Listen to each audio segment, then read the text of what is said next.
Vocês viram o mar vermelho se abrir. Tudo isso feito pela mão de Deus. E eles estão preocupados com pessoas. Eles estão preocupados exatamente com o quê? Com aquilo que não faz diferença nenhuma para Deus. O impossível Deus fez. O que é possível eles estão com medo. Exatamente o quê? Vencer. Tomar posse. Então, meus irmãos, é essa a questão da promessa. Quantas promessas nós já ouvimos? Quantas se perderam? Quantas se concretizaram e nós nem percebemos, nem demos graça, nem demos glória? E quantas ainda hão de acontecer?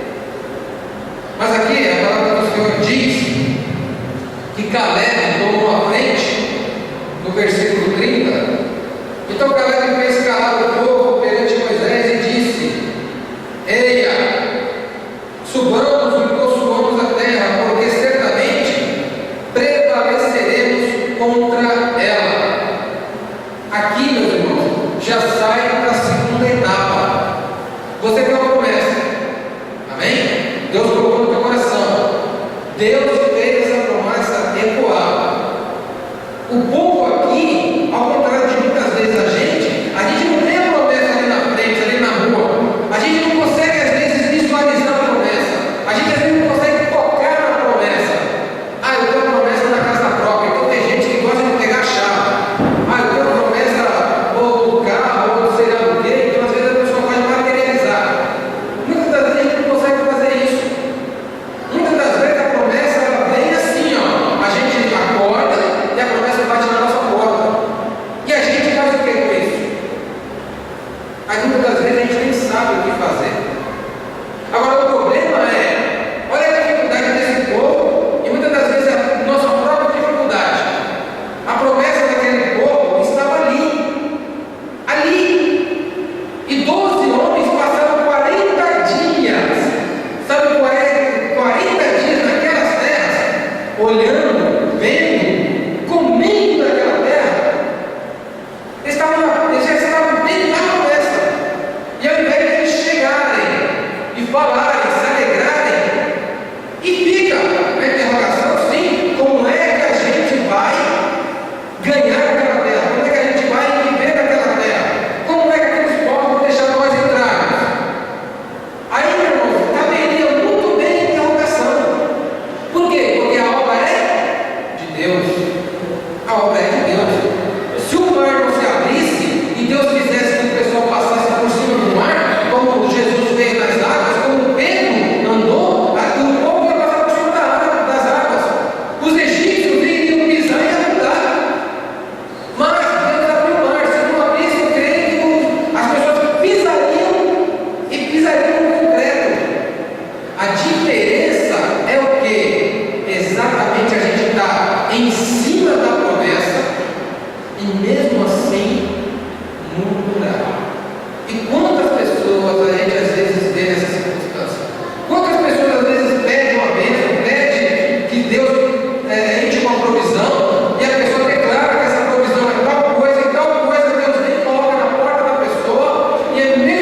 Deus é fiel.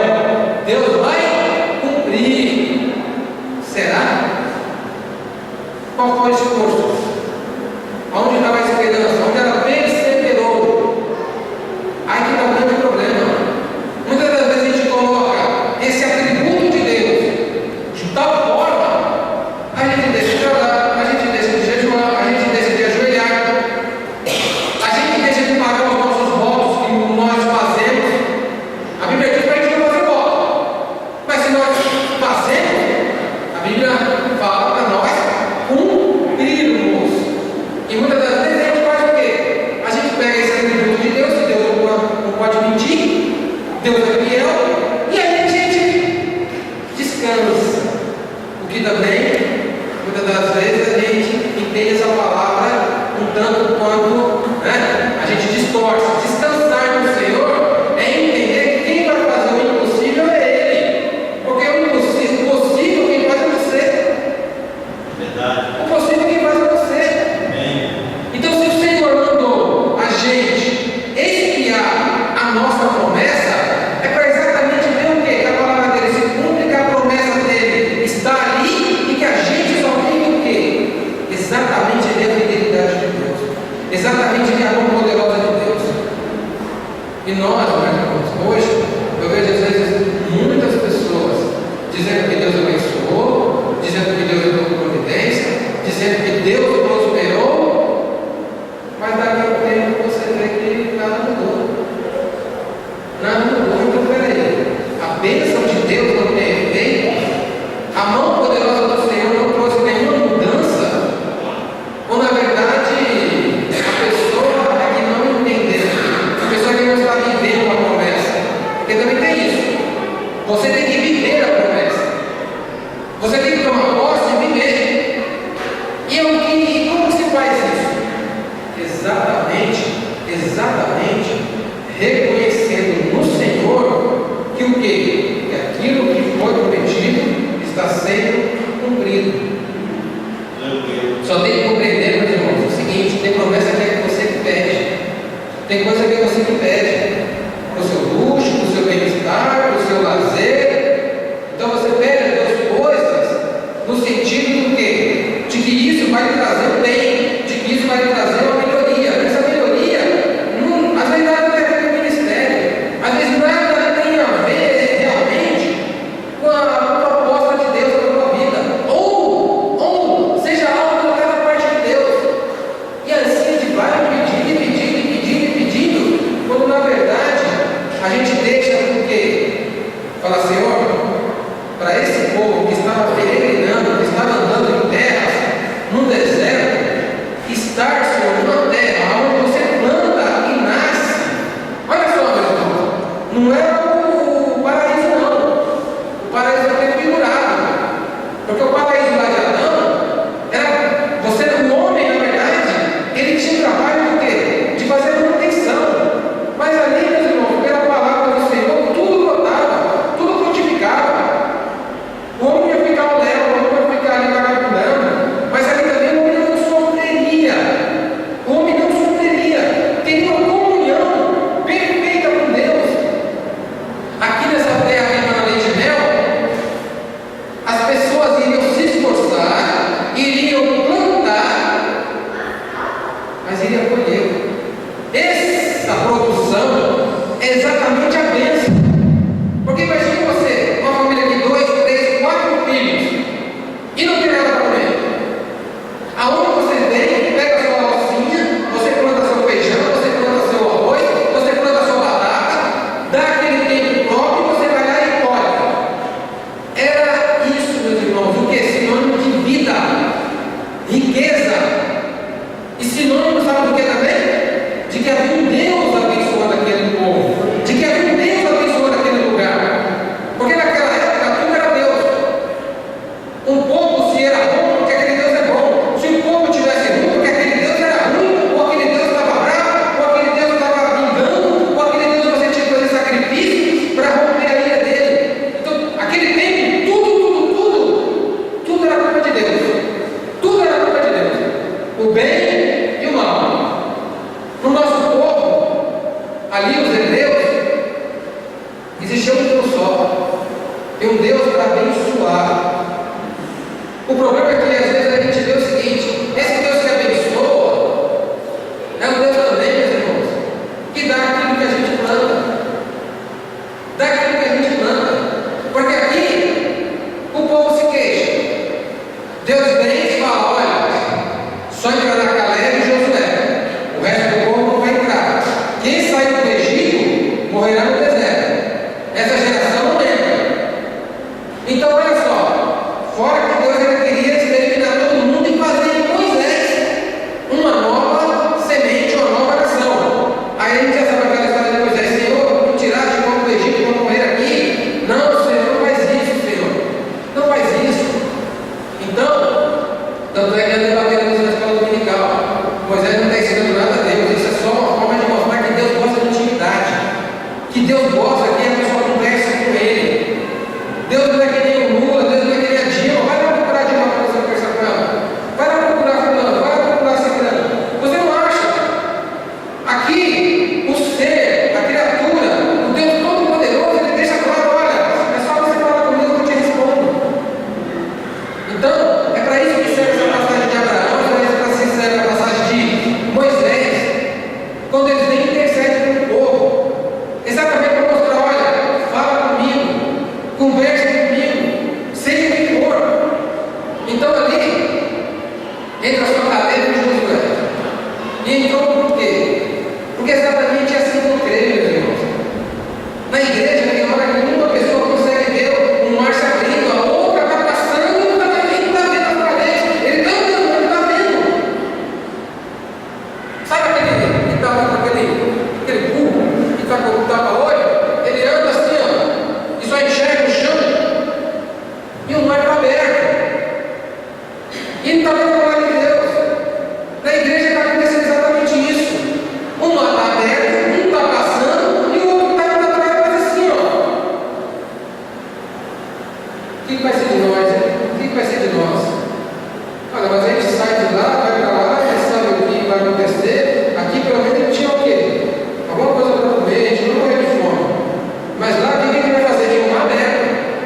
Exatamente isso. Está vivendo uma promessa, ele está entendendo. Está vivendo a promessa, ele está percebendo. Está diante do poder de Deus e está absurdo. Está assim, ó, voando. Irmãos, promessa de Deus se cumpre.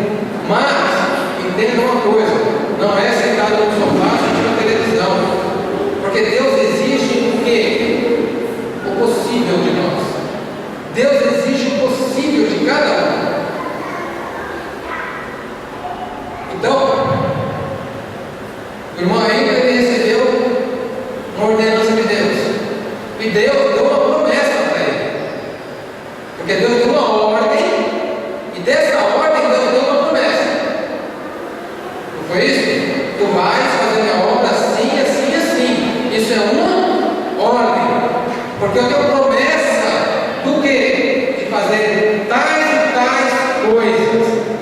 De naqueles lugares onde há uma reclusão, de naqueles lugares onde não há esperança, exatamente lá que eu quero abrir. Aleluia. Vou abrir prisões? Vou, mas eu vou abrir corações. Promessa é isso. E meus irmãos, assim, para mim não tem novidade entrar na instituição, para mim não tem novidade. Mas para muita aqui da igreja, que sabe que nós apresentamos um teatro na Fundação Casa, é aquela coisa: você entra, é a porta abrindo, a porta fechando, e você passa, você fica aqui, espera a outra abrir, aquela porta pesada. É um clima, para quem não tem realmente contato, é um clima pesado. E ali, meus irmãos, muita lágrima desceu, muita glória da boca das meninas ali, que era uma ala feminina, foram dados. Então isso é tudo o quê? É promessa que foi feita na vida de um marido. É promessa que ele crê.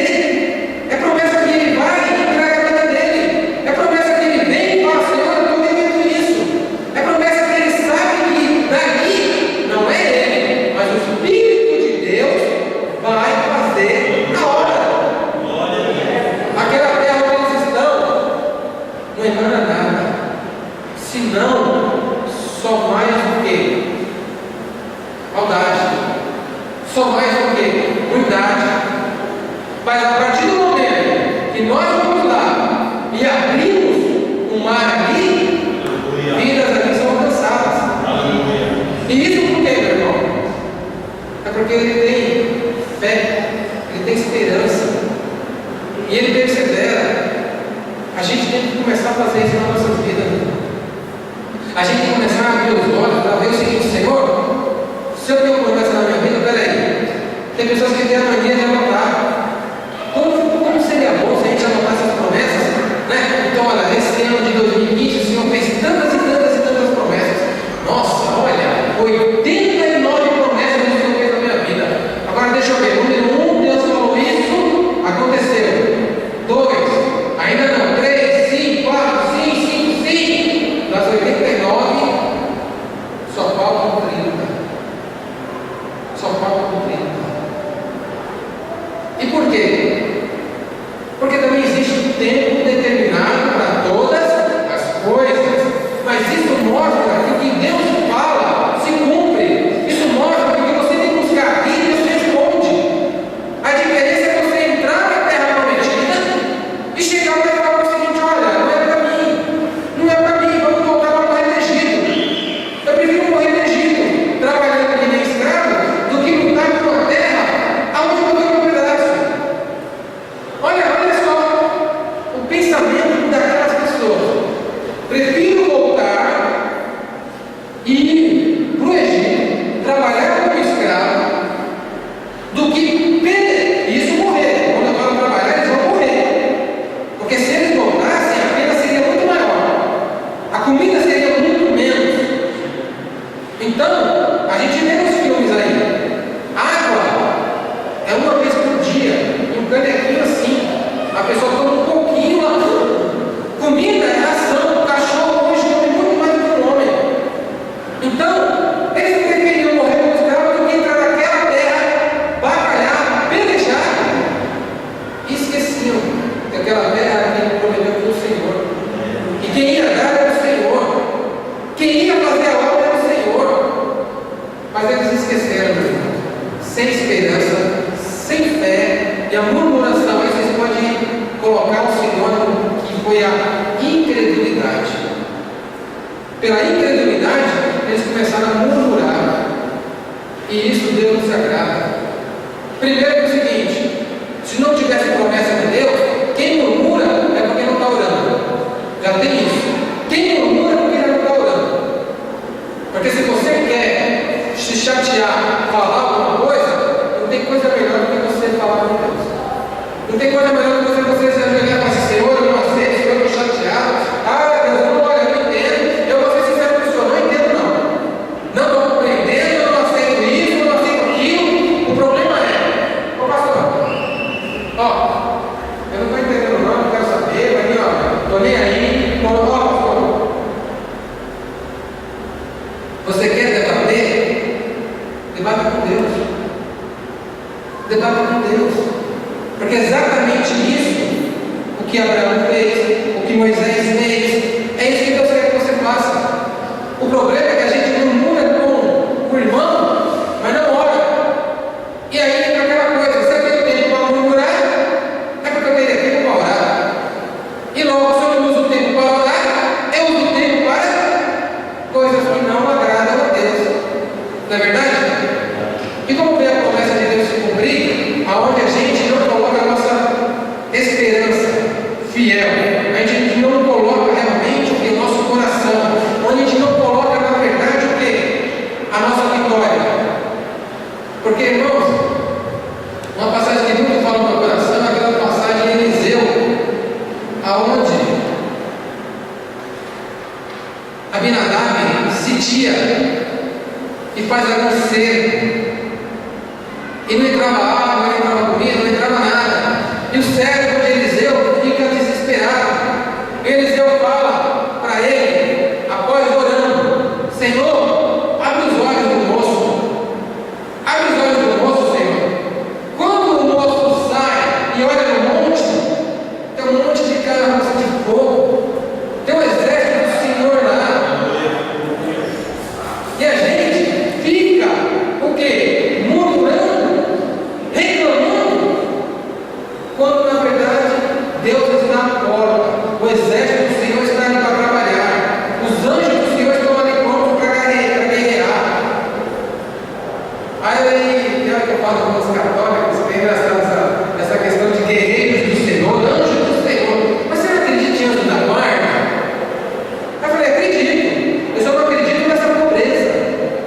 que eu tenho um anjo da guarda.